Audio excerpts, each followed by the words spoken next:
Hi friends, welcome to my diary vlogs.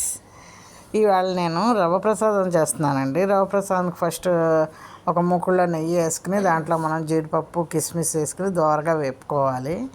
ఈ జీడిపప్పు మంచి లైట్ బ్రౌన్ కలర్ వచ్చాక దాంట్లోనే మనం రవ్వ తీసుకుని ఒక గిన్నెడు రవ్వ తీసుకుని ఆ రవ్వను కూడా వేసుకుని మంచిగా వేపాలండి.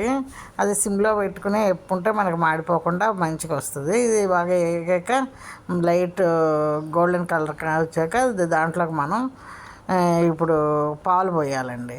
ఒక గ్లాసుడు పాలు, ఒక గ్లాస్కి 3 గ్లాసులు పాలు పోయాలి.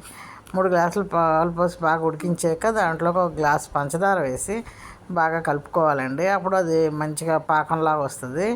అదే పంచదార వేసి బాగా కలుపుకున్నాక కానీ మనం మధ్యలో కొంచెం ఒక గ్లాసుడు పాలు తీసుకుని అందులోకి కుంకుమ పువ్వు వేసుకుని నానబెట్టి పెట్టుకుని ఈ రవ్వ ప్రసాదం బాగా ఉడికే కానీ ఈ జీడిపప్పు కిస్మిస్ దాంట్లో వేసుకుని కలిపేసుకుని తర్వాత ఈ కుంకుమ పువ్వు పాలు కూడా అందులో వేసుకుని బాగా కలిపేసుకుంటే మనకి రవ్వ ప్రసాదం రెడీ అయిపోతుందండి.